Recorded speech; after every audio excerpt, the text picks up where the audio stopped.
Sir గ్రేహౌండ్స్లో మీరు బాగా నేర్చుకున్నారు కాబట్టి ఐటీ నేర్చుకున్నప్పుడు లాంగ్ టర్మ్ మనం కనురెప్పలు కొడితే దాని మీనింగ్ ఏంటి, స్టాండ్ చేసే మీనింగ్ ఏంటి, అది చెప్పగలను అనుకుంటే చెప్పండి, చెప్పకూడదు అనుకుంటే వద్దు.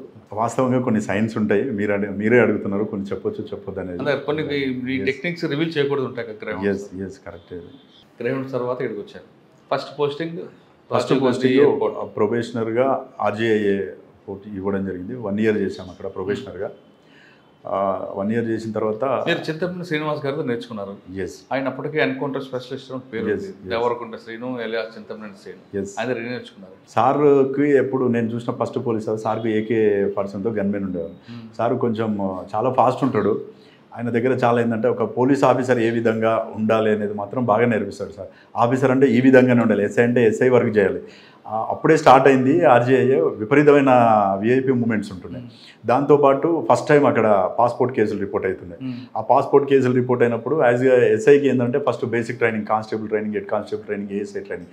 సార్ ఏమన్నా ఇవన్నీ కామన్గా జరుగుతూనే ఉంటాయి. ఆఫీసర్ ర్యాంకు క్వాలిటీస్ నేర్చుకోవాలి, ఫస్ట్ ఇన్వెస్టిగేట్ నేర్చుకోవాలి, ఒక ఆఫీసర్ క్వాలిటీస్ ఎట్లా ఉండేదని బాగా చెప్పేవాడు సారు. నైట్ కూడా తీసుకుపోయేవాడు సారు. సార్కు థ్రెటన్ కాల్స్ కూడా బాగా వచ్చేది, కానీ చాలా డేర్ ఆఫీసర్. సార్ తోటి అంటే ఎలాంటి సిచ్యువేషన్ అయినా హ్యాండిల్ చేయగలుగుతారు అనే కొన్ని క్వాలిటీస్ బాగా నేర్పించాడు. అప్పుడు మాకు ఎక్కువ పాస్పోర్ట్ కేసులు ఎక్కువ ఇచ్చేవాళ్ళు. మెట్పల్లి, కోరుట్ల, నిజామాబాదు, అక్కడ ఏజెంట్లు ఉండేవాళ్ళు. ఈ ఇన్నోసెన్స్ పబ్లిక్ని ఏం చేసేవాళ్ళంటే ఆ పాస్పోర్ట్లో ఆ ఫోటో తీసేసి ఫోటో అంటించి డైరెక్ట్ పంపించేవాళ్ళు. వాళ్ళు ఇమిగ్రేషన్కి వచ్చినప్పుడు అక్కడ ఇమిగ్రేషన్లో దొరికిపోయేవాళ్ళు. వీళ్ళకి ఏం తెలియదు, ఎలా వచ్చారంటే అక్కడ 1 lakh ఇచ్చాం, పలానా భూమయ్యకు, పలానా మెట్పల్లిలో 1 lakh ఇస్తే వాళ్ళు మమ్మల్ని పంపించాలని చెప్తుండే. అసలు వీళ్ళు విక్టిమ్, యాక్చువల్గా వాళ్ళు పట్టుకోవడానికి పోయేవాళ్ళం. అక్కడ ఏజెంట్లని స్టార్టింగ్ అక్కడ ఏం తెలియదు ఫస్ట్. అసలు పోయి అప్పుడు బ్యాచిలర్స్ కాబట్టి అక్కడ లోకల్ ఉండే వాళ్ళకి 500-1000 రూపాయలు ఇస్తే పలానా పర్సన్ ఎవరు అని అంటే పట్టించేవాళ్ళు, పట్టుకొని వచ్చాను. బాగా ఫస్ట్ మీ టాస్కే మీకు పాస్పోర్ట్ కేసు వచ్చింది. ఎస్, మీకు తెలియని ఏరియాకి వెళ్ళారు. అవును. మీకు ఏమైనా ఛాలెంజ్ వచ్చాయా? లేదు, అట్లాంటిది ఏం లేదు. కాకపోతే ఒకటి ఏంటంటే ఒక వ్యక్తిని ఏ విధంగా పట్టుకోవాలని అంటే పట్టుకునే ముందు ఒక రకమైనటువంటి పట్టుకు రాకపోతే ఏమనుకుంటారో సార్ మన ఎఫిషియన్సీ ఇది చేస్తారేమో, ఎట్టి పరిస్థితుల్లో పట్టుకొని పోవాలని. పోయిన ప్రతిసారి 4-5 times అయితే 4-5 times కూడా ఏజెంట్లు పట్టుకురావడం జరిగింది అక్కడ నుంచి. అంటే పట్టుకురావడం అనేది మీరు 4-5 days వెళ్ళారు, కానీ వాడు ఐడెంటిఫై ఎలా చేస్తారు వాడు పాస్పోర్ట్ బ్రోకర్ అని? చాలా సింపుల్. వీళ్ళు ఏం చేస్తారంటే ఎవరైతే దుబాయ్ వెళ్ళడానికి, అరబ్ కంట్రీస్ పోవాలని అనుకుంటారో వాళ్ళు పబ్లిక్ ఏం చేస్తారంటే పాపం చాలా పూర్ పబ్లిక్ ఉంటారు. వాళ్ళు ఒక 50,000-1 lakh రూపీస్ ఇస్తే ఈ పొయ్యి వచ్చిన వాళ్ళ పాస్పోర్ట్స్ తీసుకొని వీళ్ళు ఏం చేస్తారంటే దాన్ని మొత్తం మార్ఫింగ్ టైం చేసి డైరెక్ట్ ఫోటో పేస్ట్ చేస్తారు, దాని మీద పేస్ట్ చేసి ఆధార్ కార్డ్ అవన్నీ చేంజ్ చేస్తారు. వీళ్ళు విలేజ్లో ఉండేటటువంటి పబ్లిక్ వెరీ ఇన్నోసెన్స్, అసలు వాళ్ళకి ఏం తెలియదు. పాస్పోర్ట్ ఎట్లా వస్తుంది, మనం ఎట్లా ట్రావెల్ చేస్తాం, ఇమిగ్రేషన్ అనేది ఎట్లా ఉంటుంది అనేది కూడా తెలియదు. 50,000 ఇచ్చిండు, పాస్పోర్ట్ ఇచ్చిండు, ఇక పో అని చెప్పేస్తారు. అతన్ని తీసుకొచ్చి ఎయిర్పోర్ట్లో డ్రాప్ చేస్తారు. డ్రాప్ చేసి ఇతను ఏదైతే లోపలికి ఎంటర్ అవుతారో ఇతను వెళ్ళిపోతాడు, ఉండడిగా. ఆ లోపలికి పోతేనే ఇమిగ్రేషన్ చెకింగ్ దగ్గర దొరికిపోతాడు. అక్కడ వాళ్ళు పట్టుకొని కన్సర్న్ పోలీస్ స్టేషన్కి పిటిషన్ డ్రాఫ్ట్ చేసి మనకి ఇచ్చిన తర్వాత వీళ్ళు పట్టుకొని మొత్తం అడిగితే చెప్తారు, మేము పలానా ఊరు పలానా భూమి అనే పర్సన్ కలిసినాం, మాకు వాళ్ళు ఇచ్చిరు అని చెప్పి చెప్తారు. అప్పటి వరకు వీళ్ళకి తెలియదు. వీళ్ళు రిమైండ్ అవుతారు. మనం పట్టుకుని వాడిని ఇంట్రాక్షన్ చేసి ఎన్ని పాస్పోర్ట్లు తయారు చేసిన, కొన్ని పాస్పోర్ట్లు, స్టాంపులు అవన్నీ కూడా సీజ్ చేయడం జరిగింది. అండ్ ఆ కేసు బాగా గుర్తుండిపోయింది. స్టార్టింగ్ అవే చేసాం అక్కడ. తర్వాత అక్కడ నుంచి 1 year అక్కడ నుంచి 2010లో మల్కాజ్గిరి పోస్టింగ్ చేయడం జరిగింది. ఓకే, ఫస్ట్ 1 yearలో మీరు ఇండిపెండెంట్గా మీకు ఒక సెక్టర్ ఇచ్చుంటారు, మీరు కూడా సింగిల్గా తిరుగుంటారు. మీకు గతంలో మీ పోచయ్య గారు అటువంటి ఆ స్టైల్లో వెళ్ళేవారా? మేము అప్పుడు స్టార్టింగ్ వెళ్ళాము అక్కడ. అప్పుడు తెలియదు, వైన్స్ల దగ్గర పోయి కొట్టడం, ఎక్కడన్నా పబ్లిక్లో ఓపెన్ బూజింగ్ చేస్తే విపరీతంగా కొట్టడం. కొడితే వాళ్ళు వచ్చి కంప్లైంట్ చేసేవాళ్ళు, కొట్టిరు వాతలు వచ్చినాయి చూడండి ఎట్లా కొట్టారు అని. సార్ అప్రిషియేట్ చేసేవాడు, ఏం కాదు మంచిదే, కొట్టకపోతే ఏం చేస్తారని చెప్పేసి చెప్తుండే సార్. కాకపోతే ఒక విషయం ఏం చెప్పేవాళ్ళంటే సీనియర్ ఆఫీసర్ 2-3 చెప్పిందంటే, మనం ఎవరినైనా కొట్టాల్సి వస్తే కొడితే పబ్లిక్ జస్టిఫై చేసే విధంగా ఉండాలి. బాగా కొట్టాడు, కొట్టడం వల్ల మంచి జరిగింది అనాలి, కానీ పబ్లిక్ మనకి రివర్స్ కావద్దు అని చెప్పేటటువంటి చాలామంది పోలీస్ ఆఫీసర్ చెప్పారు. అదే నేర్చుకున్నాం. ఎక్కడైనా సిచ్యువేషన్ వచ్చినప్పుడు వాడు నిజంగా సమాజానికి చెడ్డ వ్యక్తి అన్నప్పుడు మాత్రం పోలీస్ పని చేశారు. అక్కడ నుంచి మల్కాజ్గిరి వచ్చింది. మల్కాజ్గిరి అంటే క్రైమ్ జోన్ అది. అవును, మల్కాజ్గిరి మేము వచ్చినప్పుడు మల్సన్ రెడ్డి సార్ ఉండే 89 బ్యాచ్ సార్ ఇన్స్పెక్టరు సార్. అక్కడ వచ్చినప్పుడు ఫస్ట్ 1 month నేను మా బ్యాచ్మెంట్స్ నాగేశ్వర రెడ్డి, జానయ్య అని 3 పోస్టింగ్ ఇచ్చారు. అక్కడ ఇస్తే డిఎస్ఐగా ఎవరు చేస్తారంటే ఎవరు విల్లింగ్ లేరు. సార్ ఒక 1 month అబ్జర్వ్ చేసిండు. చేసిన తర్వాత ఎవరైతే బాగుంటుంది అని చెప్పేసి ఒకరోజు డైరెక్ట్ పిలిచి కూర్చోబెట్టి గ్రీన్ టీ తాపి మేమో ఇచ్చేసిండు, నువ్వు డిఎస్ఐ అని. అక్కడ డిఎస్ఐకి పైన పోలీస్ స్టేషన్ పైన ఒక రూమ్ ఉంటుంది సపరేట్, ఒక 12 మెంబర్స్ కానిస్టేబుల్స్, సీనియర్ కానిస్టేబుల్స్, వాళ్ళందరూ కూడా విపరీతం క్రైమ్ ఆడ. 3 రైల్వే స్టేషన్స్ ఉంటాయి, సఫిల్గూడ, ఉందానగర్, హనుమాన్పేట, మళ్ళీ అది దాటితేనే తుకారంగేట్ రైల్వే స్టేషన్. అక్కడ ఇండియాలో ఉన్నటువంటి అందరు దొంగలు నైట్ దిగుతారు, మళ్ళీ మార్నింగ్ 4 o'clock ట్రైన్ ఎక్కేసి వెళ్ళిపోతారు. ఎందుకంటే అక్కడ హాల్ట్ ఉందా? హాల్ట్ ఉంది, 4 రైల్వే స్టేషన్లు కూడా హాల్ట్. మల్కాజ్గిరి హాల్ట్ ఉంది, సఫిల్గూడ హాల్ట్ ఉంటుంది, ఉందానగర్ హాల్ట్ ఉంటుంది, మళ్ళీ హనుమాన్పేట హాల్ట్ ఉంటుంది, తుకారంగేట్ కూడా హాల్ట్ ఉంటుంది. పక్కనే ఉంటాయి అన్నీ కూడా, కిలోమీటర్కు బిలోనే ఉంటాయి, టక్క టక్క టక్క ఆగుకుంటే వెళ్ళిపోతుంది. కంప్లీట్ రెసిడెన్షియల్ జోన్ అది, అంతా ఎంప్లాయీస్ ఉంటారు మల్కాజ్గిరి మొత్తం. బాగా అఫెన్స్లు అయితే, దాంతోపాటు స్నాచింగ్లు కూడా విపరీతంగా అయ్యేది. సార్ ఇప్పుడు రైల్వే స్టేషన్లో దొంగని ఎలా పట్టుకున్నారు మరి మీరు? అయితే ఎక్కడి నుంచి వస్తాడు? మేమేం చేసేవాళ్ళం అంటే, అప్పుడు మఫ్టీ కదా, యాజ్ ఎ డిఎస్ఐగా మఫ్టీగా ఉన్నప్పుడు ఎక్కడైతే క్రైమ్ ప్రోన్ ఏరియా ఉందో అప్పుడు 2 వీలర్ మీదే తిరిగేది.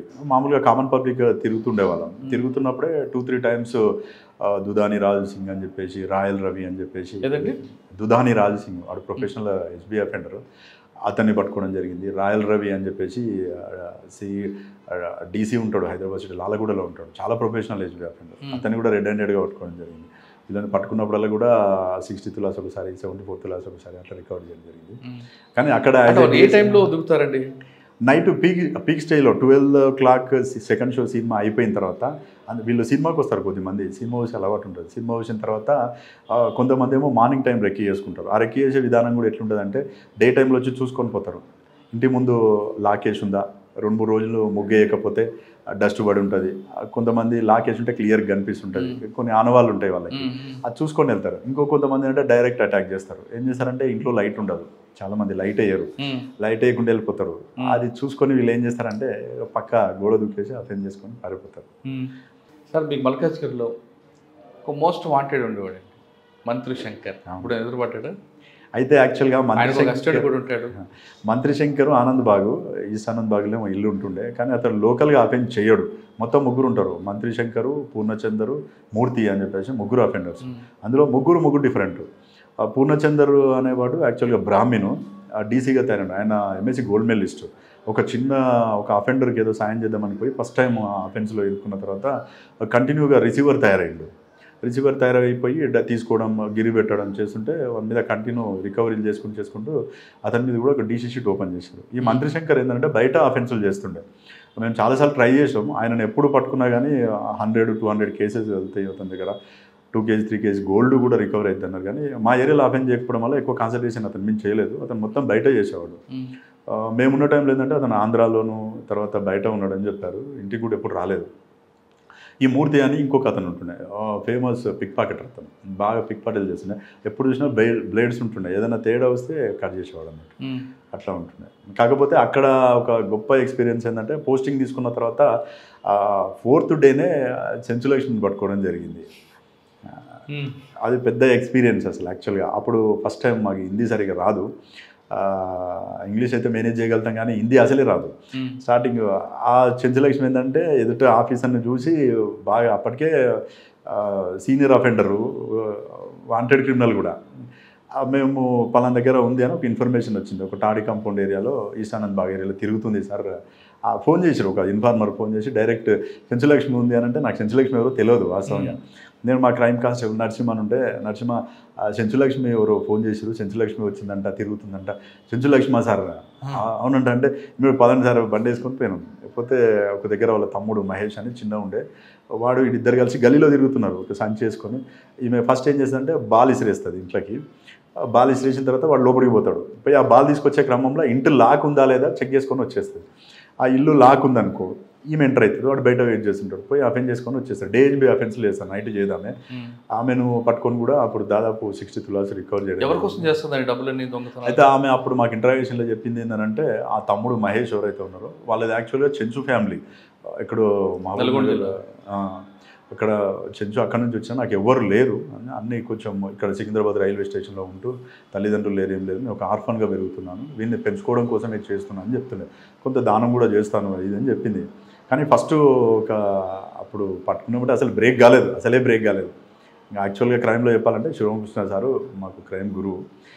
సార్ దగ్గర బాగా టెక్నిక్స్ నేర్చుకోవడం జరిగింది. ఇంటరాగేషన్ టెక్నిక్స్ అంటేనే సార్ అసలు లెఫ్ట్ వింగ్ రైట్ వింగ్ అనే దాని గురించి ఆయన చెప్పిన దాన్ని బట్టి చాలా విషయాలు నేర్చుకోవడం జరిగింది. అసలు క్రైమ్ మీద ఇంట్రెస్ట్ పెరగడానికి నా విషయంలో మాత్రం ఆయన మా గురువు అని చెప్పొచ్చు. క్రైమ్కి సంబంధించి సార్ దగ్గర టెక్నిక్స్ నేర్చుకున్నాం. పట్టుకున్న తర్వాత సార్ డైరెక్ట్ ఫోన్ చేసి ఏమన్నా సెంచులక్ష్మి దొరికిందారా అన్నాడు. అవును సార్ సెంచులక్ష్మి దొరికిందంటే ఏమంటుంది అని అన్నాడు. అంటే ఏం నోరిప్పట్లేదు సార్, అసలు అర్థం చెప్పట్లేదు. సరే మాట్లాడండి అన్నాడు. నెక్స్ట్ డే సార్ సడన్గా వచ్చేసింది. వస్తానే సార్ని చూసి 2 కాళ్ళు పట్టుకుంది. దొరా మీ ఏరియా అని తెలియకొచ్చాను నేను అని. అప్పటికి మా కానిస్టేబుల్స్కి అందరికీ తెలుసు శివరామకృష్ణ సార్ ఏందనేది అని చెప్పి సార్ ఇక బాగా వాన్ చేయడం జరిగింది. టోటల్ నేను మొత్తం చెప్పేసి దొరా అది ఇది అని చెప్పేసి టోటల్ ఎంటైర్ ఆల్ కేసెస్ చెప్పింది. అన్ని కేసులు కూడా అప్పుడు గ్రేవ్ కేసులే అన్నీ. ఆ గ్రేవ్ అంటే అప్పుడు 1 lakh అబోవ్ వచ్చిపోయిన కేసులు చాలా, అవన్నీ కూడా రికవరీ చేయడం జరిగింది. మంచి ఫస్ట్ ప్రెస్ మీట్ అది. అయిన తర్వాత అక్కడ నుంచి దాదాపు 3 years చేయడం జరిగింది. 3 years చేసిన తర్వాత అక్కడ నుంచి కొద్ది రోజులు డిస్ట్రిక్ట్ చేద్దామని రిక్వెస్ట్ పెట్టుకుంటే అప్పుడు ద్వారకా తిరుమలరావు సార్ సిపి గారు ఉండే రేంజ్కి పంపించారు. రేంజ్కి పంపిస్తే నిజామాబాద్ వచ్చినాం. నిజామాబాద్ వచ్చిన తర్వాత అప్పుడు నిజామాబాద్లో ఎక్కడ వేకెన్సీ ఉన్నాయని చూస్తున్నప్పుడు ఈ జైరాబాద్ ఎస్ఐ నరేందర్ సార్ ఉండే 2004 బ్యాచ్, ఆయనకు ప్రమోషన్ వచ్చి ఇక్కడ నుంచి హైదరాబాద్ వెళ్ళిపోయాడు. అప్పుడు ఇక్కడ వేకెంట్ ఉండే. Sridhar Reddy sir CI. అయితే అక్కడ ఉన్న మేనేజర్ ఇక్కడ వెకెట్ ఉంది సార్, మీరు ఒకసారి కన్సల్ట్ చేయండి, సారు ఒకవేళ ఓకే అంటే ఇక్కడ కన్సల్ట్ ఎస్పీ గారికి చెప్తారు అన్నారు. సార్ ఫోన్లో మాట్లాడడం జరిగింది. సార్ ఫోన్లో మాట్లాడమే ఇమీడియట్లీ ఓకే రైట్ నీ డీటెయిల్స్ పెట్టండి అని పెడితే ఎస్పీ గారికి చెప్పారు. ఎస్పీ గారు డిఐజీ గారితో మాట్లాడి అప్పుడు పోస్టింగ్ ఇప్పించడం జరిగింది.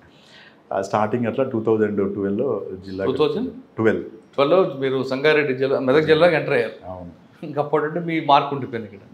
మధ్యలో మళ్ళీ సిద్దిపేట కూడా పోవడం జరిగింది.